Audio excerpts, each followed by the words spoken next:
예, 오늘 수요 기도회에서는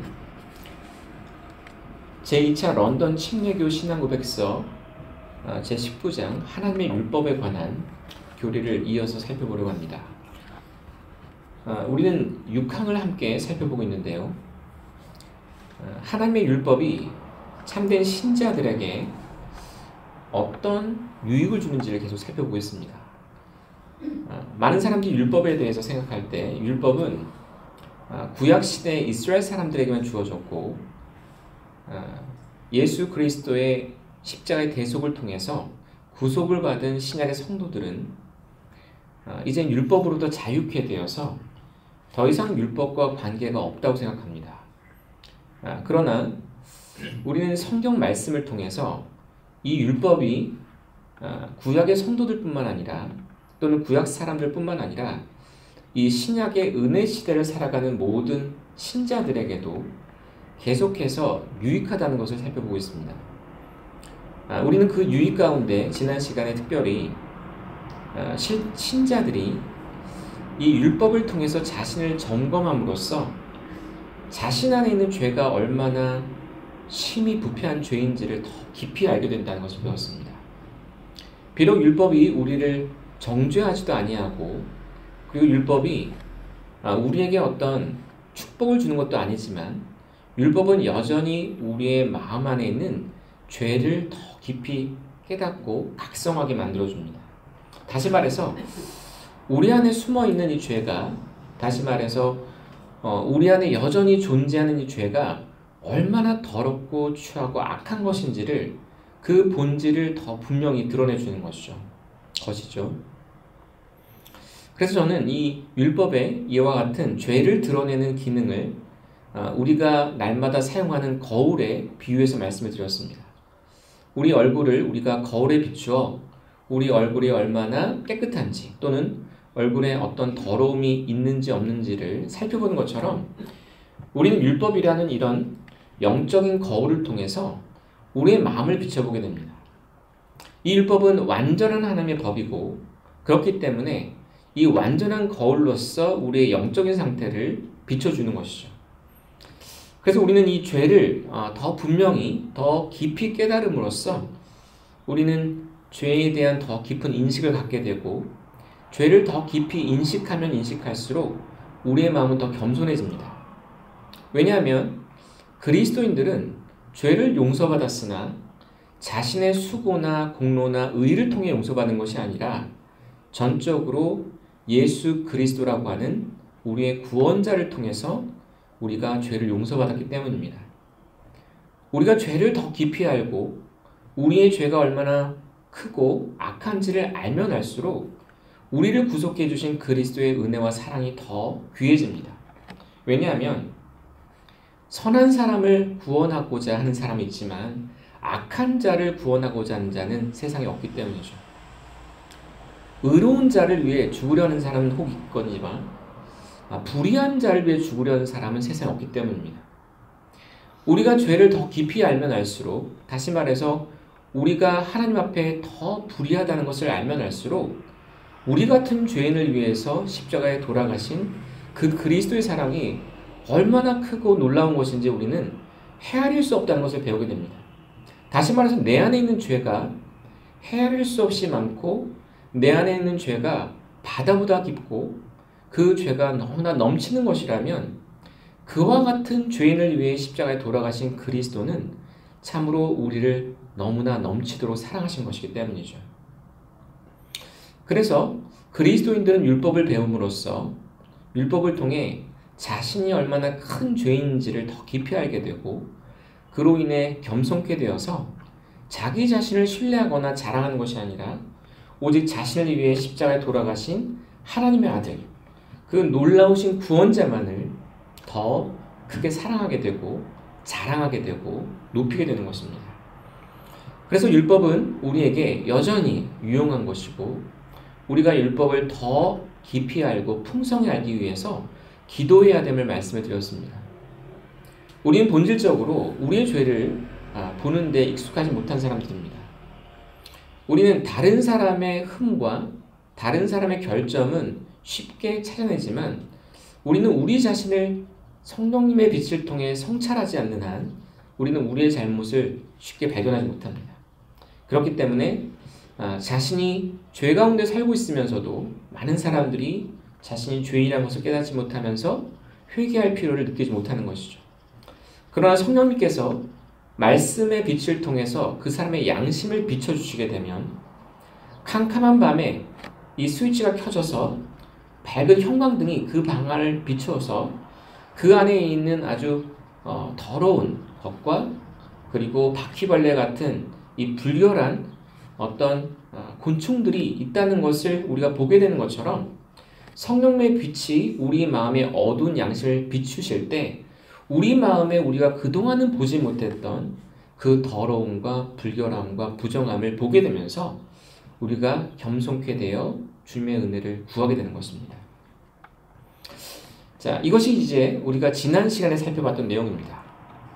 율법이 우리의 양심을 깨워서 우리로 하여금 더 우리의 죄에 대해서 깊이 각성하고 그리고 우리와 같은 나와 같은 죄인을 위해 십자가에 죽으시고 나를 구속하시기 위해 완전한 의를 이루어 주신 나의 구원자시요 나의 대속자가 되시는 그리스도께서 얼마나 내게 귀한 분인지를 우리는 율법을 통해서 더 깊이 더 분명하게 배우게 됩니다.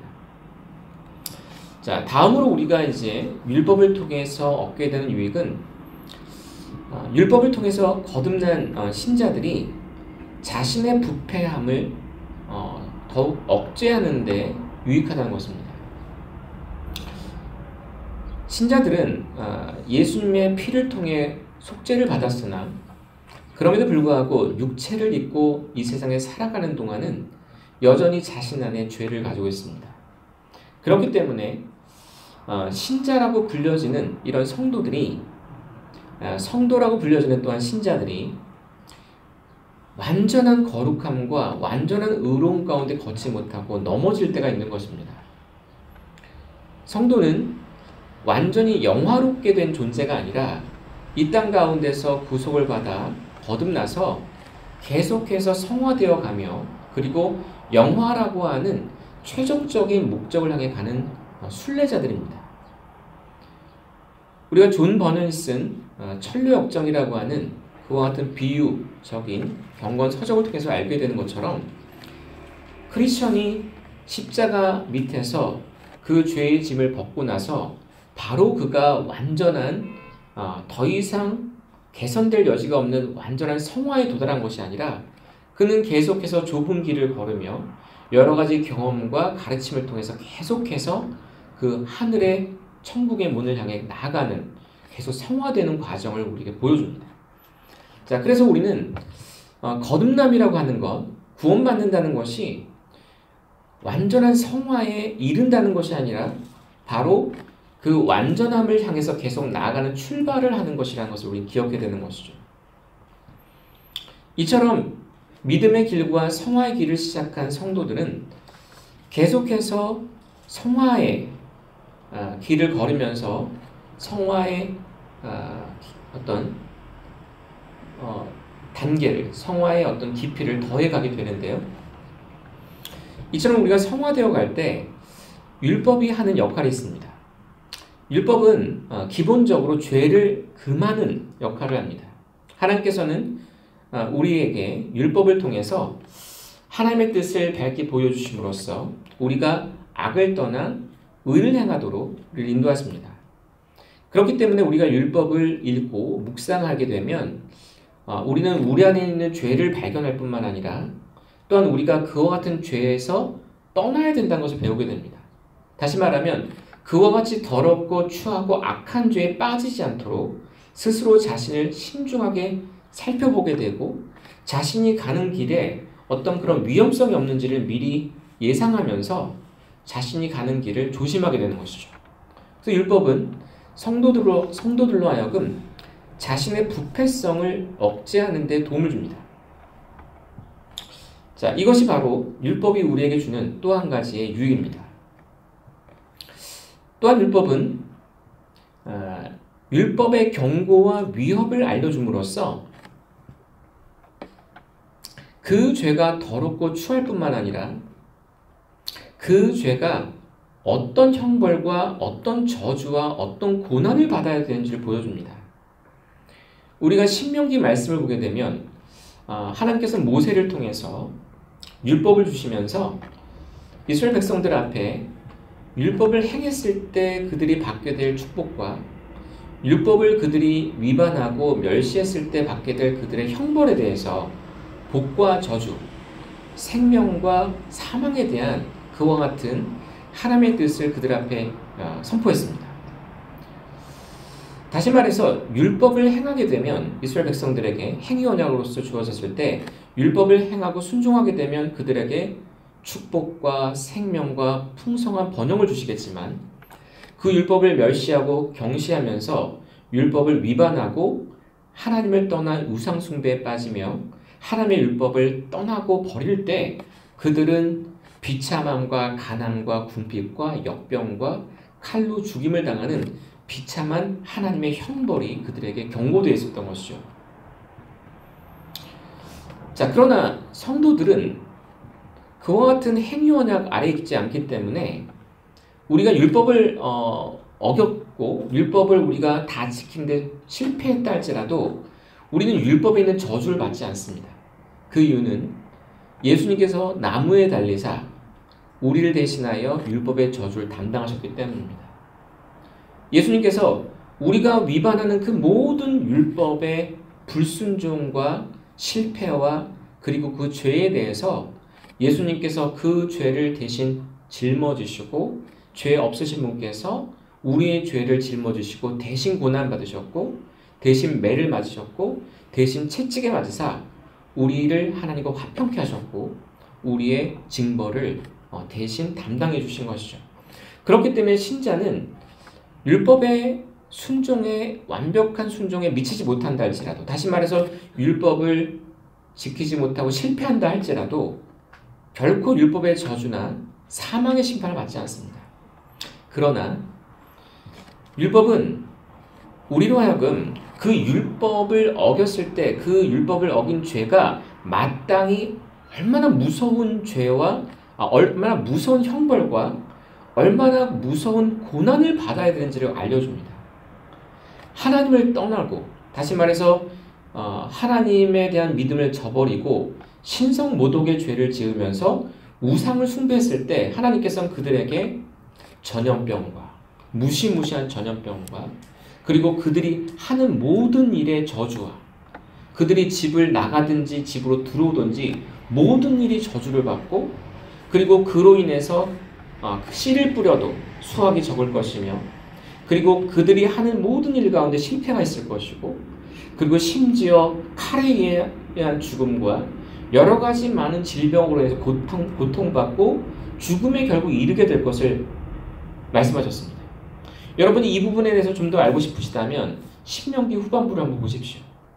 신명기 후반부를 보게 되면 정말 무시무시한 저주가 이 율법을 범하고 율법을 멸시하는 자들에게 위협으로 주어져 있습니다.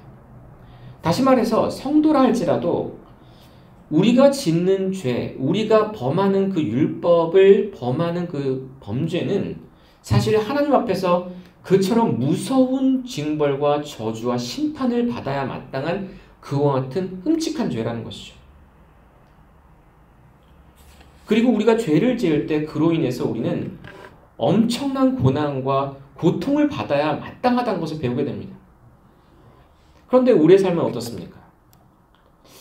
우리의 삶 가운데 정말 우리가 짓는 죄만큼 그렇게 고난이 찾아옵니까? 우리의 삶 가운데 정말 우리가 마땅히 받아야 될 그 죄의 형벌이 우리에게 임합니까? 그렇지 않습니다. 만약 우리가 범하는 죄에 합당한 형벌이 우리에게 임하려면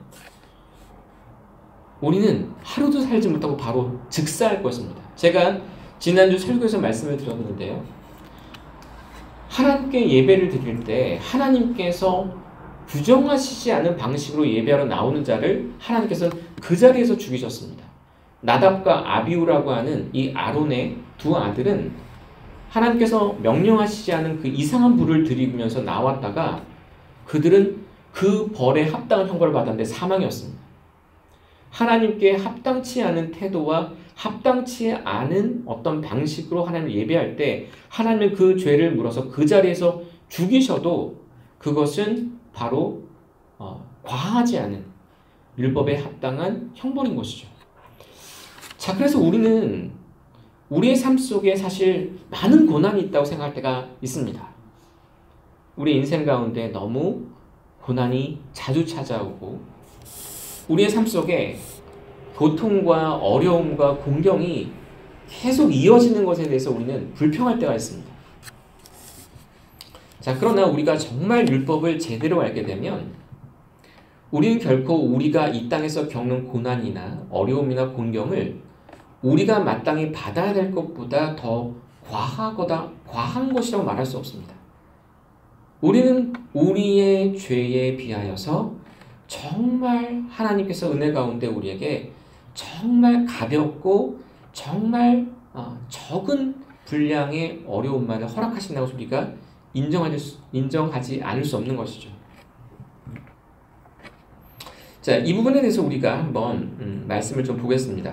먼저 시편 말씀을 좀 보겠습니다. 시편 19편입니다.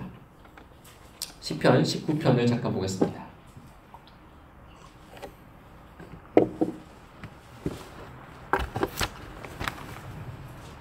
자, 시편 19편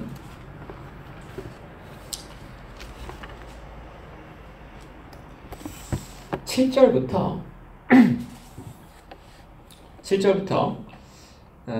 11절까지를 같이 읽도록 하겠습니다. 제가 먼저 7절을 읽고요.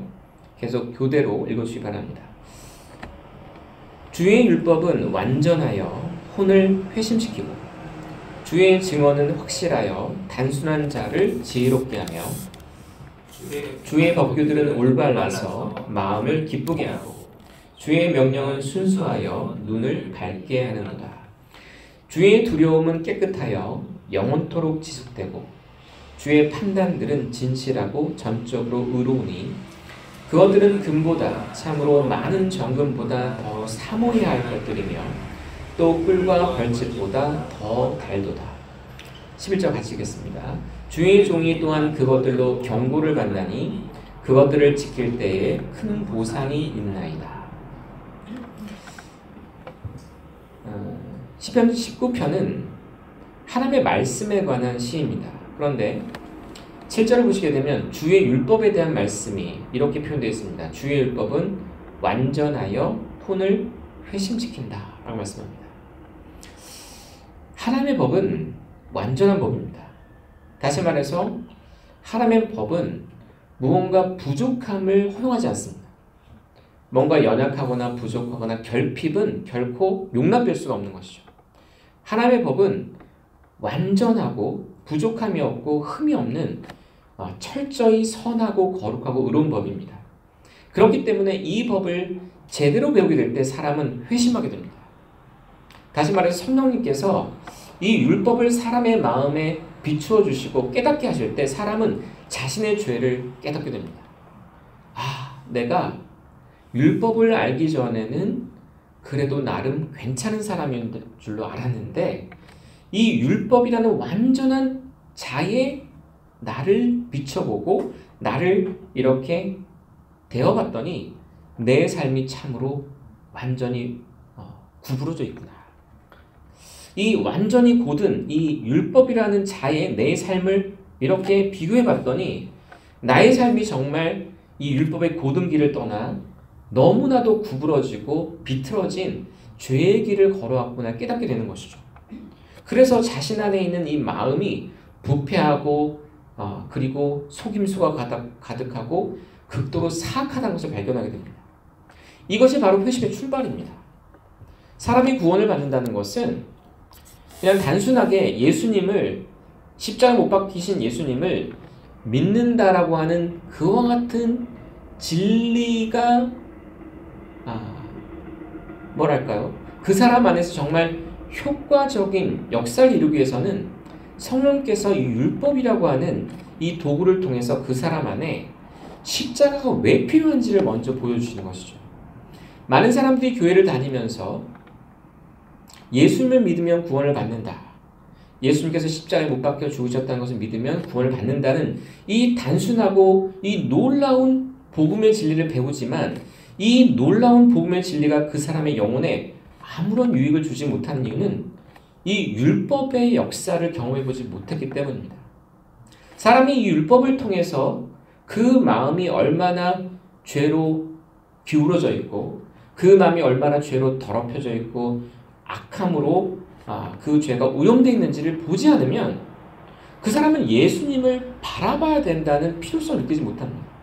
그렇기 때문에 아무리 그 사람의 눈앞에 십자가가 제시되어도 그 사람은 믿음의 눈을 들어 십자가를 바라보지 않는 것이죠. 자기 눈앞에 구원이 있는데 그 구원을 바라볼 생각을 하지 않습니다. 그 이유는 바로 자신이 이 죄로 인하여 이 그리스도라는 의사가 필요하다는 것을 모르기 때문이죠. 병든 자라야 의사가 필요한 것처럼 자신이 죄인이라는 것을 아는 사람이야말로 그리스도라고 하는 구원자, 영혼의 의사가 필요한 것이죠. 그래서 성경은 이 율법을 가리켜서 사람을 회심케 하는 도구라고 말씀합니다. 율법은 완전하여 혼을 회심시킨다. 자, 그렇기 때문에 이와 같은 이 말씀을 참으로 우리가 마음에 깊이 이렇게 유념하게 될 때 우리는 율법을 알아야 됨을 우리는 배우게 됩니다. 율법이 얼마나 중요하고 우리에게 중요하고 필수적인지 배우게 되는 것이죠. 자, 율법은 이처럼 완전한 기준을 우리에게 제시하여서 우리로 하여금 우리 자신의 부족함과 우리 자신의 비틀어짐과 구부러짐과 이 비틀어진 왜곡된 우리의 마음과 죄를 밝히 드러내줍니다. 또한 이 율법은 10절을 보시게 되는 것처럼 이 율법과 말씀과 법규와 증언들은 아주 귀한 것이라고 말씀합니다. 그것들은 금보다 참으로 많은 정금보다 더 사모해야 될 것이며 또 꿀과 벌집보다 더 달도다.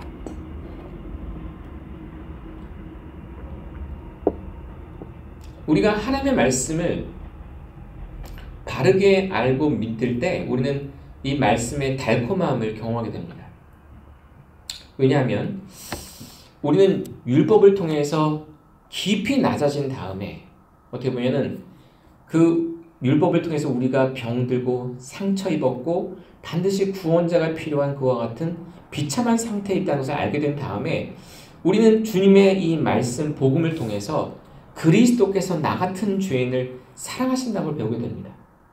그리스도는 스스로 자신을 의롭다는 그런 바리새인 같은 자들을 사랑하신 것이 아니라 바로 나같이 비참한 죄 가운데 어찌할 바를 모르는 자신의 어깨 위에 죄의 짐을 지고 있는 이 비참한 죄인을 위해서 그리스도께서 십자가에 죽으셨다는 것을 복음을 통해 배우게 되는 것이죠. 이 복음을 통해서 그리스도의 속죄에 대해서 우리가 듣고 믿게 될 때 우리는 우리 마음 가운데 이 하나님의 율법과 하나님의 복음이 함께 우리 마음속에 참으로 귀한 말씀이요 참으로 놀랍고도 영광스러운 말씀으로 우리에게 다가오게 되는 것이죠. 자, 그래서 우리는 이 율법이 참으로 우리에게 완전함 가운데 어떤 유익을 주는지를 잘 알아야 합니다. 자, 7절을 보게 되면 율법 말고 하나님의 말씀이 어떤 역할을 하는지가 계속 나옵니다.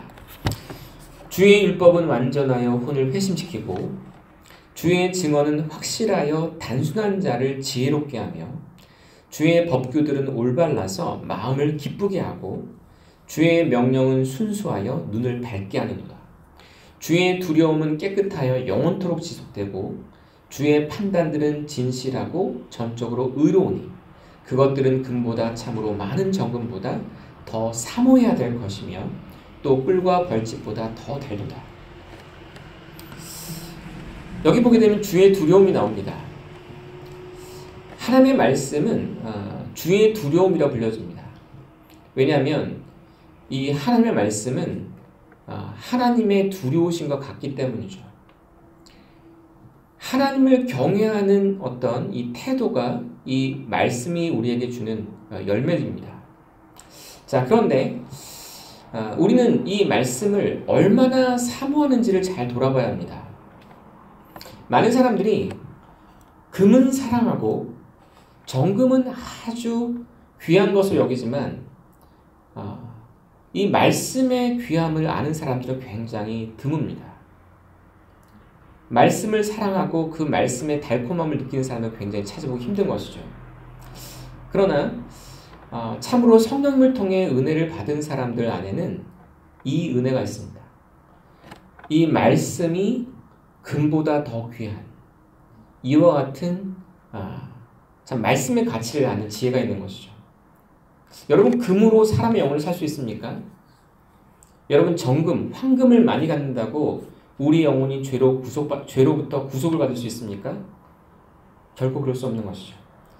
오직 율법과 하나님의 말씀만이 우리의 양심을 깨워 죄를 알게 하고 그 죄로부터 구속하신 그리스도를 알게 하시는 놀라운 복음이기 때문입니다. 자, 다음에 한번 37장으로 한번 가보겠습니다. 시편 37장입니다.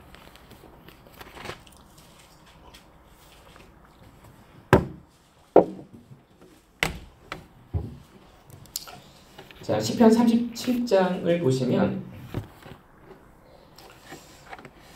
9절부터 11절을 또 함께 읽도록 하겠습니다. 9절부터 11절입니다. 제가 먼저 9절 읽겠습니다. 악을 행하는 자들은 끊어지려니와 주를 바라는 자들은 땅을 상속하리라. 조금 있으면 사악한 자가 없어지리니 참으로 내가 그의 자리를 부지런히 살필지라도 그것이 없으리로다. 같이 읽겠습니다. 그러나 온유한 자들은 땅을 상속하며 넘치는 화평 속에서 즐거워하리로다. 자, 시편 말씀은 이 시편 37편 말씀은 악을 행하는 자들과 그리고 온유한 자들을 대비해서 말씀합니다. 악을 행하는 자들은 세상 사람들이고 온유한 자들은 구원받은 의로운 자들입니다. 그런데 이 악을 행하는 자들의 결과가 성경은 분명하게 선언되어 있습니다. 악을 행하는 자들은 끊어질 것이다. 그러나 주를 바라는 자들은 땅을 상속할 것이다. 사악한 자는 없어질 것이나 온유한 자들은 땅을 상속하며 넘치는 화평 속에서 즐거워할 것이다 라고 말씀합니다. 자, 여기 보게 되면 악을 행하는 자들은 율법을 어기는 자들입니다. 다시 말해서 하나님의 율법을 무시하면서 그 말씀을 위반하는 사람들이죠. 반면에 온유한 사람들은 어떤 사람들이냐면 의로운 자이며 하나님의 율법을 그 마음에 담아두는 사람들입니다. 31절입니다. 30절 31절입니다. 의로운 자의 입은 지혜를 말하고 그의 혀는 판단의 공의를 이야기하며 그의 마음속에는 그의 하나님의 법이 있으니 그의 발걸음은 하나도 미끄러지지 아니하리로다. 하나님을 믿는 성도는 비록 율법을 통해서 의로워지는 사람은 아니지만 그럼에도 불구하고 의로운 자라고 불려줍니다. 이 하나님을 믿는 신자들, 성도들은 의로운 자, 온유한 자라고 불려지고 복을 받은 자, 그리고 성도들, 그리고 하나님을 두려워하는 자들 또는 주님을 바라는 자들이라고 불려집니다. 그런데 이 하나님의 성도를 지칭하는 가장 대표적이면서 가장 자주 언급되는 표현은 의로운 자라는 표현입니다. 의로운 자. 여러분이 시편 37편을 계속해서 읽어보시게 되면 이 성도를 가리킬 때 쓰는 표현들이 굉장히 다양한데요. 선한 사람, 온유한 사람, 주를 바라는 사람, 자신의 성도들. 그런데 이 여러 가지 호칭들 가운데 가장 많이 나오는 호칭이 무엇이냐면 의로운 자라는 뜻입니다. 이 의롭다고 하는 것은 물론 자신의 의를 말하는 것은 아닙니다. 오직 예수 그리스도를 믿음으로 말미암아 의롭게 된 사람들이죠. 그러나 예수님을 믿는 믿음으로 의롭게 되었으나 그들의 삶도 의롭습니다. 이것이 굉장히 중요한 것입니다. 많은 사람들이 이 마틴 루터가 선포했던 마틴 루터가 종교개혁 때 다시 되찾아 선포했던 오직 믿음으로 의롭게 된다라고 하는 이 믿음의 어떤 칭의의 교리를 선포하면서 더 이상 나아가지 않고 거기서 멈추는 경우가 있습니다. 믿음으로 의롭게 된다. 이것은 우리가 강조하면 할수록 좋은, 아무리 강조해도 지나치지 않은 진리입니다. 자, 그러나 믿음으로 의롭게 된 자는 그의 삶 가운데 반드시 자신의 마음속에 하나님의 법을 두어야 하고 그 자신의 삶이 의로운 삶으로 나아가야 합니다. 다시 말해서 믿음으로 의롭게 됐다고 말하면서 하나님의 율법을 경시하고 그 율법을 무시하는 사람이 있다면 그 사람의 믿음은 반드시 다시 돌아봐야 합니다. 왜냐하면 하나님께서 선물로 주신 이 이신칭의 칭의를 낳는 이 믿음은 하나님의 선물인데 그 믿음은 사랑으로 역사하는 믿음이기 때문이죠. 그 믿음은 신적인 어떤 성령을 통해서 믿게 된 믿음이기 때문에 그 믿음 안에는 반드시 회개의 은혜가 있고, 그리고 자신을 구원하신 그리스도를 향한 사랑과 감사와 또 거듭남을 통해서 자신 안에 주어진 내주하신 성령님과 더불어서 자신 안에 이렇게 들어오게 된 거룩한 법을 소유한 사람이기 때문입니다. 그래서 31절을 보게 되면 이 의로운 자는 비록 자신의 행위를 통해서 의롭게 된 사람은 아니지만 그의 마음속에는 그의 하나님의 법이 있습니다. 그의 마음속으로 하나님의 법을 사랑하고 그 마음속으로 하나님의 법을 따라 살고자 하는 그와 같은 열망과 소원을 갖고 있는 사람이죠. 자, 이 의로운 사람은 이 땅에 살아가는 동안 악을 떠나고 그리고 선을 행하도록 부르심을 받아왔습니다. 자, 그 말씀이 이 37장을 보시게 되면 이렇게 기록되어 있습니다. 3절에 주를 신뢰하고 선을 행하라. 그리하면 내가 땅에 거하고 참으로 양식을 먹으리로다. 또한 7절입니다. 주 안에서 안식하고 끈기 있게 그분을 기다리라. 자기 길에서 형통한 자나 사악한 꾀를 이루는 자로 인하여 초조해하지 말지어다. 성경은 계속해서 의로운 사람은 이 땅에서 악을 떠나 선을 행해야 된다고 말씀합니다. 그리고 이 땅에서 계속해서 악한 자들이 형통할지라도 초조해하지 말라고 말씀합니다. 세상 사람들도 그렇고 그리스도인들도 굉장히 힘든 부분이 이런 부분입니다. 자신은 의롭게 사는데 가난하고 악하고 세상에서 불의를 행한 사람들이 형통하면서 번영하는 것입니다. 주님을 신실하게 따르는데 고난이 있고 주님을 두려워하지 않는 사람인데 삶 속에서 즐겁게 행복하게 사는 것을 보여줍니다. 이것이 어떻게 보면 세상 사람들도 그렇고 그리스도인들도 마음의 어려움을 겪게 되는 이유인데요. 성경은 무엇을 말씀합니까? 비록 악한 자들이 현재 형통하고 사악한 자들의 꾀가 이루어지고 그리고 그들이 원하는 것들이 다 성취되는 것처럼 보인다 할지라도 부러워하거나 초조해하거나 낙담하지 말라고 말씀합니다. 그 이유는 이제 곧 그들이 끊어질 때가 오고 그들의 자리를 부지런히 살필지라도 그들이 사라지고 멸망하여 우리의 눈에 보이지 않을 때가 온다는 것이죠. 그러나 온유한 자들은 땅을 성속하게 됩니다. 온유한 자들은 어떤 사람들입니까? 온유한 자들은 부당한 일을 당하더라도 바로 싸우지 않는 사람입니다. 온유함은 유약함과 다른 것입니다. 많은 사람들이 온유함에 대해 생각할 때 자신이 힘이 없고 약하니까 부당한 일을 당해도 나는 어쩔 수 없이 참아야 돼 하는 건 유약함입니다. 온유함이란 내가 그것에 대해서 맞서 싸울 힘이 있고 오히려 싸워서 이길 수도 있지만 그럼에도 불구하고 주님께서 그 일을 바로잡으실 때까지 인내하며 기다리는 것입니다. 여러분 예수님을 생각해 보십시오. 예수님은 이 세상에서 가장 온유한 분이셨습니다.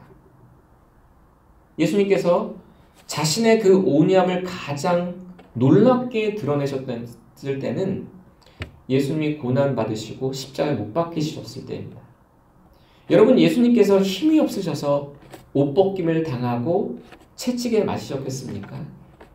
예수님께서 능력이 없으셔서 사람들이 그분을 눕혀놓고 그 손에 못을 박고 그 발에 못을 박을 때 예수님께서 일어날 능력이 없으셔서 그렇게 손과 발을 그들에게 맡기셨겠습니까? 예수님이 십자가에서 그렇게 죽음을 당하여 고통받으실 때 그 개들처럼 둘러와서 그 사악한 자들이 예수님을 조롱하면서 내가 그리스도라면, 내가 정말 이스라엘 왕이라면 내려와 봐라. 그러면 믿겠노라고 그렇게 조롱할 때 예수님이 내려올 힘이나 능력이 없으셔서 그 십자가에 그렇게 고정되어 계셨습니까? 그런 것이 아니셨죠. 예수님은 당장이라도 내려오실 수 있었고 체포되지 않으실 수도 있었고 자기를 대적하는 자들을 하늘에서 불을 내려 당장 불사르실 수 있는 그와 같은 권능을 갖고 계신 하나님의 아들이셨습니다. 그럼에도 불구하고 예수님께서 바로 우리의 죄를 구속하기 위해서 참으신 것이죠. 만약에 예수님께서 자신의 능력을 발휘해 십자가에서 내려오셨다면 예수님은 자신이 하나님의 아들이시라는 것을 사람들에게 입증하셨겠지만 우리의 죄는 속죄를 받지 못할 것입니다. 왜냐하면 예수님이 대신 우리를 위해 죽으셔야만 우리의 죄값인 사망이 지불될 수 있고 예수님께서 그 죄 없는 피를 다 흘리셔야만 우리가 행한 그 주홍같이 붉은 모든 죄값이 지불될 수 있기 때문이죠. 예수님은 그 십자가 위에서 온유함이 무엇인지 보여주셨습니다. 조롱당하고 욕을 당하셔도 맞대어 욕하지 않으셨고 자신을 죽이는 자들을 저주하신 것이 아니라 오히려 아버지께 저들의 죄를 용서해 주소서라고 기도하셨던 것이죠. 그래서 그리스도인들은 이 땅에서 온유하셨던 그리스도를 따르는 자들로 부르심을 받았습니다. 그래서 그리스도인들은 온유한 자들로 부르심을 받았고 그리스도를 따라야 합니다. 우리가 맞서 싸울 능력이 없어서라거나 우리가 뭔가 부족해서라가 아니라 우리는 예수님의 사랑을 받은 사람들이고 예수님께서 우리에게 어떻게 다른 사람을 사랑해야 되는지 보여주셨기 때문이죠. 예수님은 우리를 온유한 가운데 끝까지 십자가에서 죽기까지 인내하심으로써 우리를 구원하셨습니다. 그러므로 우리도 이 땅 가운데서 온유한 자들이 되라고 말씀하셨습니다. 그 온유한 자들이 땅을 상속하며 넘치는 화평 속에서 즐거워할 것이라고 약속하신 것이죠. 자, 마태복음을 또 한번 보겠습니다. 마태복음 5장입니다.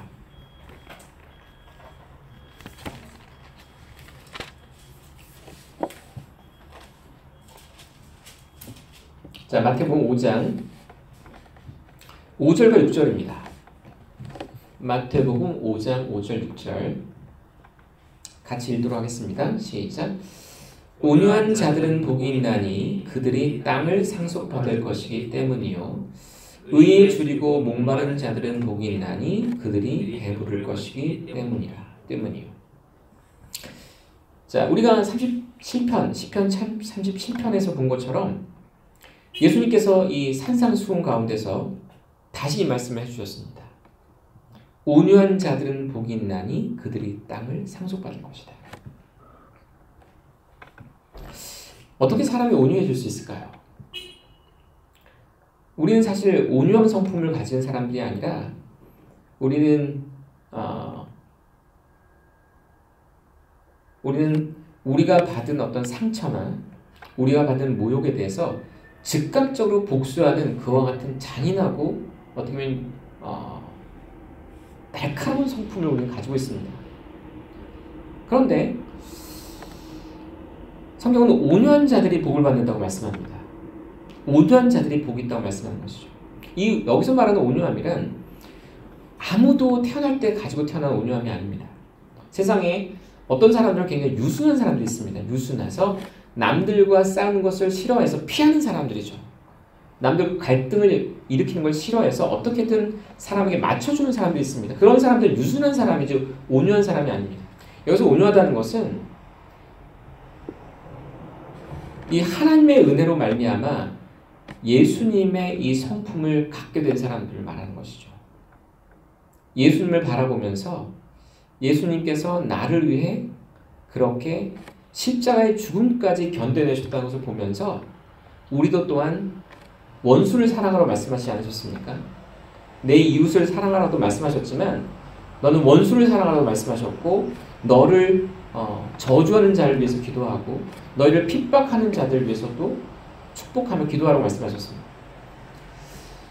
우리는 할 수 없는 일이죠. 그러나 우리가 이 율법을 통해서 우리가 얼마나 지독한 죄인을 알게 되면 우리가 예수님께 지은 빚이 10,000달란트라는 것을 깊이 인식하게 되면 이런 지독한 죄인과 이 엄청난 빚을 진 나를 예수님께서 값없이 은혜로 용서해 주시고 받아주셨다는 것을 우리가 인식하게 되면 우리 마음에 아주 놀라운 일이 벌어집니다.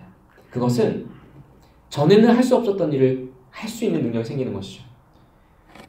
다른 사람의 죄에 대해서 불쌍히 여기는 마음이 생기면서 그 사람의 죄는 내가 예수님 앞에서 지은 죄와 내가 예수님 앞에서 범한 죄에 비하면 아무것도 아니라는 생각이 들게 됩니다. 그래서 주님께 받은 그 은혜와 사랑으로 인해 다른 사람을 용서하고 다른 사람을 불쌍히 여길 수 있는 그와 같은 온유한 마음이 우리 안에 생기는 것이죠. 자, 6절입니다. 의에 줄이고 목마른 자들은 복이 있나니. 우리는 율법을 더 깊이 알면 알수록 의에 줄이고 목마르게 됩니다. 만약에 우리가 신앙생활을 오래 하면서 나는 이제 정말 거룩해지고 경건해지고 나는 너무나 신실해졌어. 그래서 예전처럼 그렇게 나는 죄인이 아니고 나는 이제 다른 사람들보다 많이 성화에 이르렀어 라고 생각하면서 자신에 대해서 이렇게 뿌듯함과 자신에 대해서 이렇게 자랑스러운 마음이 드는 사람이 있다면 그 사람은 뭔가 신앙생활을 잘못한 사람입니다. 왜냐하면 신앙생활을 깊이 하고 하나님의 말씀을 더 깊이 알면 알수록 더 의에 줄이고 목말라 하기 때문입니다. 왜냐하면 우리가 신앙생활을 깊이 한다는 것은 우리 안에 성령님이 역사하신다는 뜻이고 성령님이 우리 안에서 더 역사하시면 역사하실수록 성령님은 진리의 빛을 비추시는 분이기 때문에 우리는 우리 자신 안에 의가 없고 우리는 참으로 죄가 많은 자라는 것을 더 깊이 인식하기 때문이죠. 그래서 더 의에 줄이고 목말라야 합니다. 나는 더 깊은 어떤 더 나에 대한 어떤 죄에 대해서 더 많은 것을 보게 되었기 때문에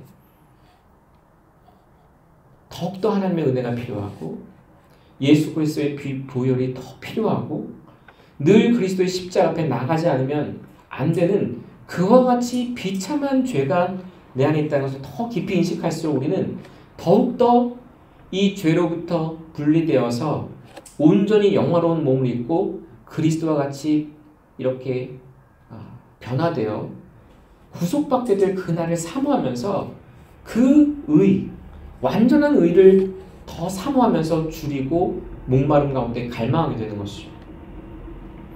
자, 그래서 우리는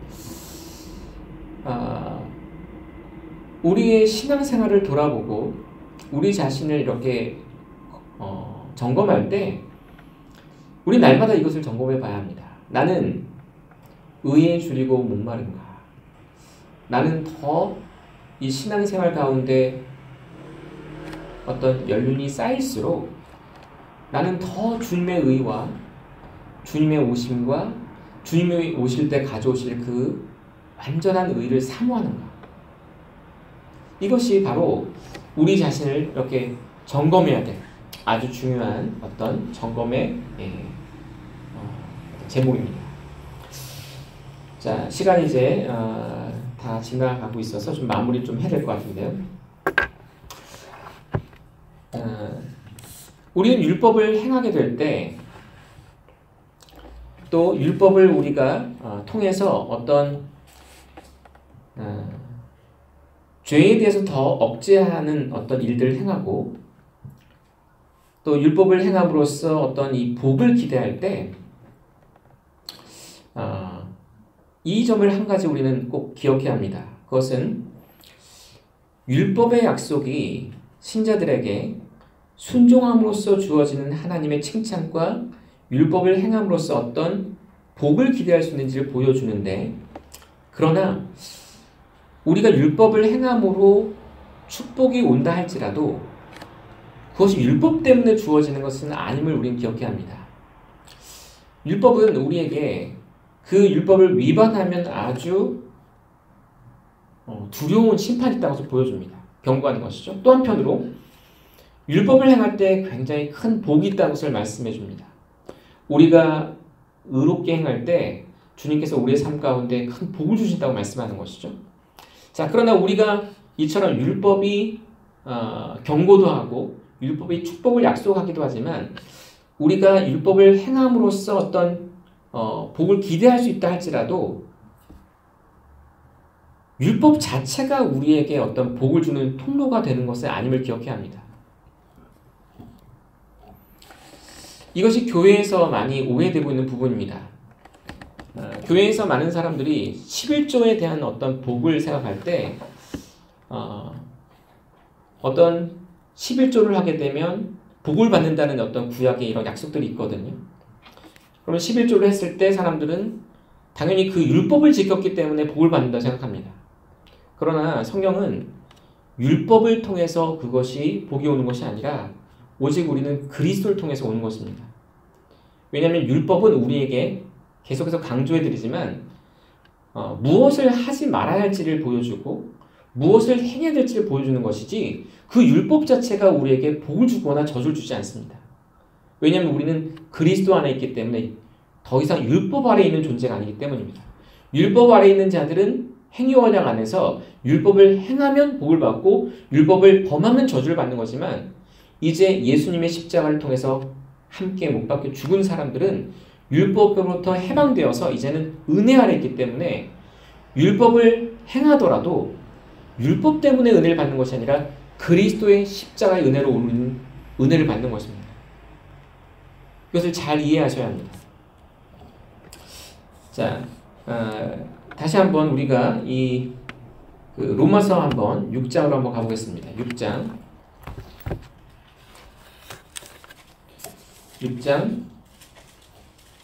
12절에서 14절인데요. 자, 6장 12절에서 14절입니다. 자, 이 말씀을 같이 한번 읽어보겠습니다. 시작. 그러므로 너희는 죄가 너희의 죽을 몸 안에서 군림하지 못하게 하여 몸의 정욕 안에서 죄에게 순종하지 말고 또한 너희 지체를 불의의 도구로 죄에게 내어주지 말며 오직 너희 자신을 죽은 자들로부터 살아난 자로서 하나님께 드리고 너희 지체를 의의 도구로 하나님께 드리라. 너희가 율법 아래 있지 아니하고 은혜 아래 있으므로 죄가 너희를 지배하지 못하리라. 자, 우리는 항상 율법을 대할 때 이 로마서 6장 14절을 항상 마음에 기억해야 합니다. 이제 예수님의 십자가를 통해서 구원을 받은 사람은 더 이상 율법 아래에 있는 자가 아닙니다. 다시 말해서 율법을 행하면 율법으로부터 어떤 복을 기대하고 율법을 범하면 율법에서 저주를 기대하는 율법 아래, 율법의 통치를 받는 사람이 아니라는 것이죠. 우리는 은혜 아래에 있습니다. 다시 말해서 예수 그리스도를 통해서 이미 모든 죄를 용서받았고 예수 그리스도를 통해서 예수 그리스도가 행하시는 완전한 의가 우리의 것으로 여겨지는 칭의를 받은 사람이기 때문이죠.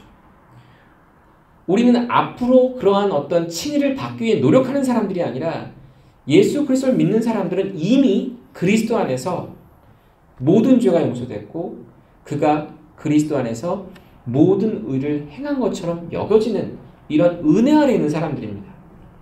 자, 그렇기 때문에 우리가 이 율법을 행했다 할지라도 그래서 율법의 어떤 약속하는 복을 받았다 할지라도 우리가 받은 복은 율법을 통해 온 것이 아니라 그리스도 때문에 온 것입니다.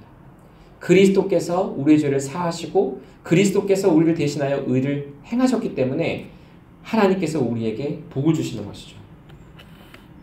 자, 우리는 우리의 삶 가운데서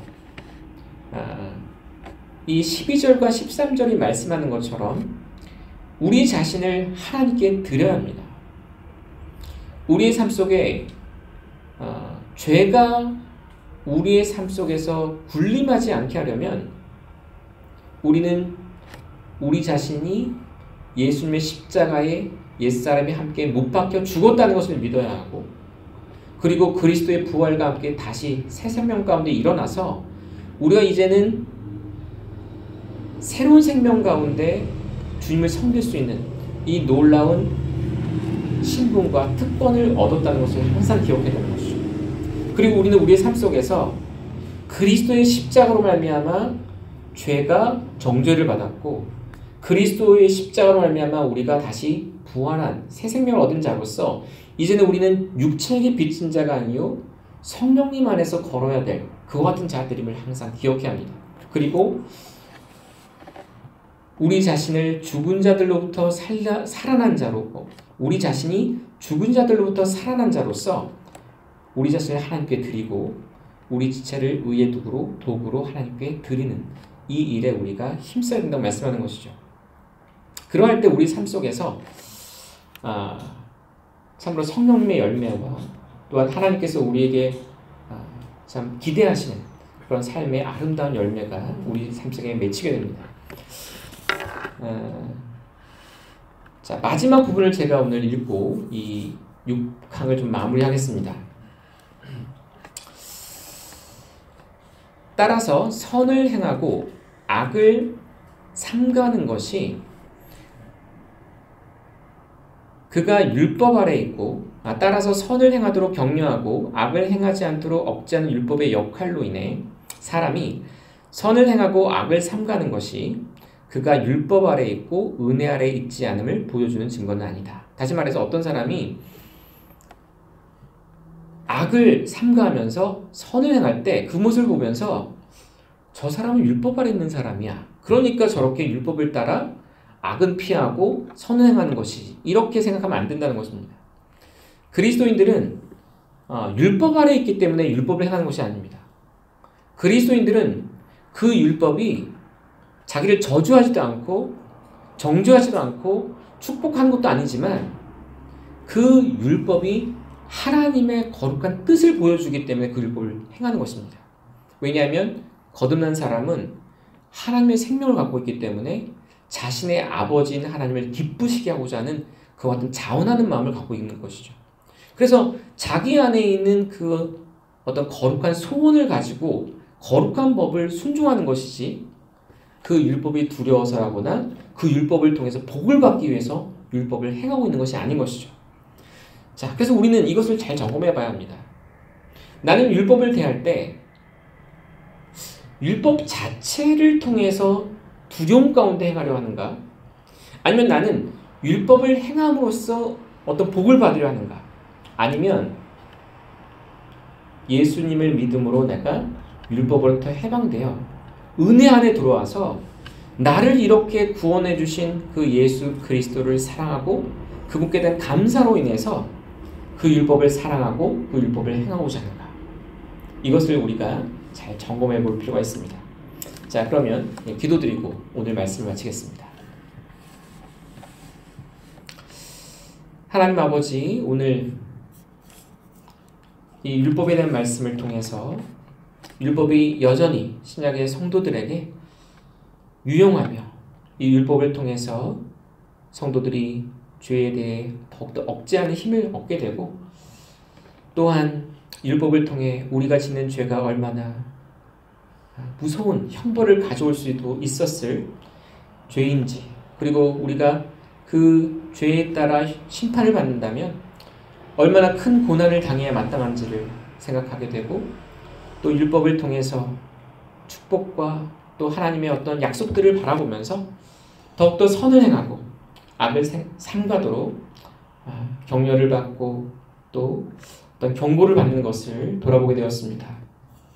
하나님 이 시간 기도드리옵는 것은 저희의 마음에 더욱더 성령께서 빛을 주셔서 하나님의 율법의 완전함을 볼 수 있도록 도와주시고 또 이 하나님의 말씀의 확실함과 이 지혜를 더 풍성히 알게 도와주셔서 저희 삶 속에 더욱더 큰 감사와 더 큰 겸손과 또 주님을 향한 열심이 우리 마음 가운데 일어날 수 있도록 도와주시기를 간절히 기도합니다.